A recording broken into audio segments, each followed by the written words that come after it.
कि यूएई पाकिस्तान से बहुत दूर जा चुका है, जबकि यूएई के रिलेशंस इजराइल और इंडिया के साथ और भी स्ट्रेंथन हो गए हैं। इंडिया यूएई के बहुत करीब होता जा रहा है बल्कि हमारे लोगों को यूएई से निकाला जा रहा है। वो हमारे दोस्त हैं कामरान यूसुफ, उन्होंने एक खबर दी है। पहले ये वीडियो देखिए, प्रेस में कमेंट कर। आपको वहां पे कपड़े उतार के नंगा किया गया। आप सब्र रखिए, आप जिंदा हैं, सेहतमंद हैं। ऐसा क्या हुआ अचानक कि पाकिस्तानियों को जबरी तौर पर वहां से निकाला जा रहा है? कौन सा नाम जो है वो हसन है, कौन सा हुसैन है, किसका नाम अली है, किसका नाम अब्बास है, उठाओ और इनको जेलों में डालो, इन पे तशद्दुद करो। और ये सब कुछ हुआ है।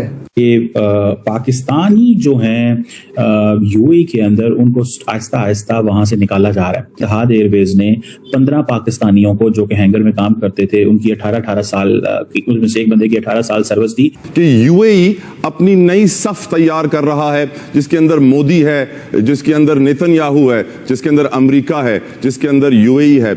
आपकी नजर में ये कितनी खतरे की बड़ी घंटी है? इसीलिए ये भी कहा जाता है कि पाकिस्तान से भी $3.5 बिलियन जो है वो यूएई ने वापस ले लिए। मुझे नहीं लगता कि ये उनको ये करना चाहिए कि वो लोगों को इसलिए निकाल दें क्योंकि वो पाकिस्तान से हैं।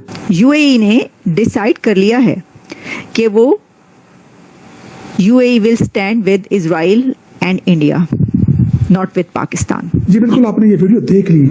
अस्मा, ये वीडियो ये सबके लिए आंख खोलने के लिए काफी है कि ये शख्स सामने है। और मैं ऐसे 3000 बंदे को जानता हूँ। कितने? 3000। 3000। 2.0 सिंदूर 3.0 वो तो हम तो इंतजार ही करते रहे मैडम, उसका क्या बना, ये क्या आप चाह क्या रहे हैं? भारत अटैक कर दे, आप ये चाह रहे हैं? हम लाते हैं टॉक शोज और अनलिमिटेड एंटरटेनमेंट सिर्फ यूट्यूब पर। अगर आपने अभी तक हमारा चैनल सब्सक्राइब नहीं किया तो अभी सब्सक्राइब करें और बेल आइकॉन को क्लिक करके हमारी लेटेस्ट वीडियोस के बारे में अपडेट जानें। ये वीडियो देखिए, प्रेस में कमेंट कर। आपको वहां पे कपड़े उतार के नंगा किया गया। आप सब्र रखिए, आप जिंदा हैं, सेहतमंद हैं, काम कर सकते हैं, सारी चीजें होंगी। आप इतने दिल बर्दाश्ता ना हो। आपको ये पेपर दिया गया, ये क्या है? यही जो पेपर जो हमारा जो डेटा लिखा होता है, हमारा नाम है सब कुछ, और इस पे क्रिमिनल लिखा हुआ है। एक बात बताइए, आप गिलगित बल्तिस्तान स्कर्दू से हैं, नाम है शकूर अली अब फयाजी, आप शिया हैं? जी सर, मैं शिया हूँ। वहां पे जितने अफगानी और ईरानी और आप पाकिस्तानी थे, सारे शिया ही थे ना जब नाम पूछते थे एक दूसरे का? सर उसमें सुन्नत के भी थे, जमात सुन्नत के भी थे। कि वो लोगों को इसलिए निकाल दें क्योंकि वो पाकिस्तान से हैं। वो लोगों को इसलिए निकाल दें क्योंकि वो पाकिस्तान से हैं। ये तो कोई स्ट्रैटेजी ना हुई। अब मुझे ये देखें, यूएई जैसे मैंने कहा, उसकी जो ग्रोथ में पाकिस्तान का भी किरदार है। यूएई की ग्रोथ में पाकिस्तान का भी किरदार है। क्या इसको इग्नोर किया जा सकता है? नहीं। क्या पाकिस्तानी जो लोग हैं उन्होंने कोई $100 अरब, $150 अरब वहां पर यूएई में इन्वेस्ट नहीं किया हुआ? बहुत सारा स्टैटिस्टिक्स है।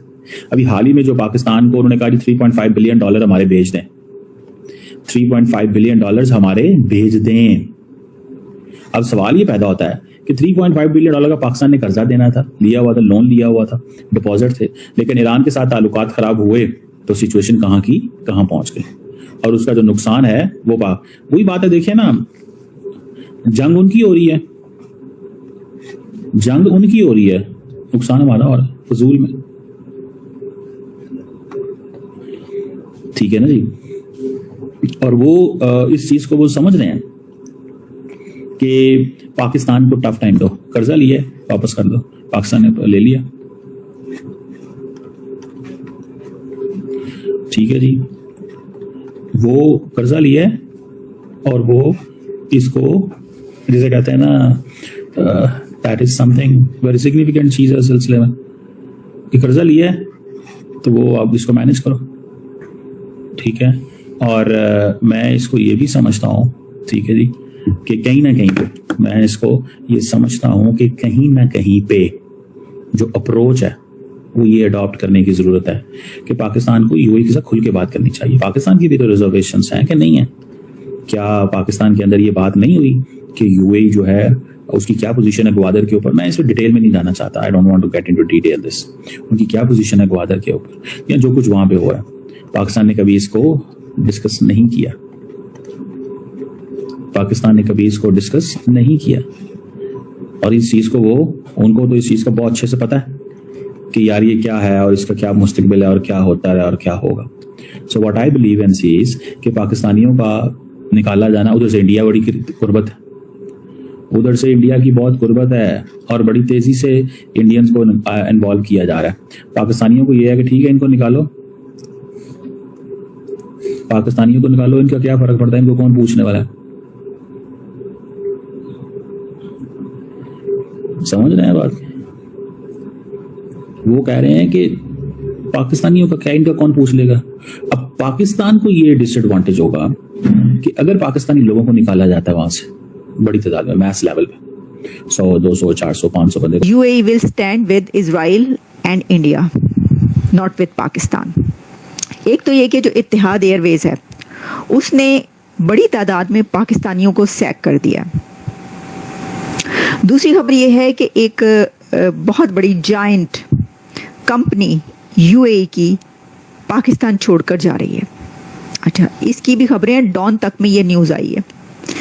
इसके ऊपर जो पाकिस्तानी है वो नाराज़ हो रहे हैं और नाराज़गी में बहुत अजीब किस्म की ट्वीट्स भी कर रहे हैं और सोशल मीडिया पे लिख रहे हैं। जो रिपोर्ट्स हैं वो ये कह रही हैं कि Etihad Airways has terminated 15 Pakistani employees based in Abu Dhabi operations. ये कहना है रिपोर्ट्स का, मीडिया का, जिसमें जी वो कह रहे हैं कि काफ़ी जो हैं with in 48 hours the employees were terminated and instructed to leave the UAE within 48 hours. Can you imagine? इसमें 40 साल पुराने ऐसे एम्प्लॉयज़ भी हैं जो काम कर रहे थे इत्तेहाद एयरवेज में, यानी UAE की एयरलाइन में। और UAE की एयरलाइन इत्तेहाद एयरवेज ने उनको 24 कहा या 48 आवर्स, मैं आपको बता देती हूँ क्या है। उन्होंने कहा जी कि 48 आवर्स दिए, इत्तेहाद एयरवेज ने पाकिस्तानी एम्प्लॉयज़ को 48 आवर्स दिए कि निकल जाओ यहाँ से, हम तुम्हें सैक कर रहे हैं और तुम्हारी नौकरी ख़त्म, टर्मिनेट कर दिया उनको और जाने का भी कह दिया। अच्छा, अब हम ये कहें कि भाई कंपनीज जो हैं वो तो रद्द-बदल करती रहती हैं, वो निकालती भी रहती हैं और रखती भी रहती हैं, तो इसमें ऐसी क्या बात हो गई। हाँ, ये भी बात है, लेकिन इसके अंदर अब ये है कि हम ये देख रहे हैं कि जो UAE है उसकी एक बड़ी कंपनी पाकिस्तान छोड़ के जा रही है और वो जो है वो ये जो इंटरनेट प्रोवाइड करने वाली कंपनीज हैं बड़ी, इत्तिसालात कह रहे हैं, इत्तिसालात जो कि UAE की कंपनी है और वो पाकिस्तान की PTA यानी कि जो पाकिस्तान की टेलीकम्युनिकेशन का जो भी वहाँ पे अथॉरिटीज़ हैं उनके साथ, उस कंपनी के साथ मिलकर जो कि काम कर रही थी, अब वो भी छोड़ के जा रही है, नियर टू एग्जिट और ऑलरेडी एग्जिट कर चुकी है। डॉन की ये मैं खबर आपको बता रही हूँ। अब इसी के साथ हम ये देखते हैं कि इंडिया के अभी 2-4 दिन पहले NSA national security adviser Ajit Doval वहाँ पे पहुँचे हुए थे UAE में। उससे पहले डॉक्टर जयशंकर जो उनके एक्सटर्नल अफेयर्स मिनिस्टर हैं वो UAE से होकर जो है वो वापस गए और साथ ही जो है वो अजीत डोवल भी वहाँ पे पहुँच गए। तो सवाल ये उठना शुरू हो गए कि भाई ये UAE और जो इंडिया है उसके तो बहुत ज़्यादा रिलेशंस हो गए हैं, तो बड़े अजीब सी बात है अगर कोई ये कहता है, क्योंकि UAE और इंडिया के रिलेशंस डेकेड से बहुत ही अच्छे हैं, बहुत ज़बरदस्त हैं।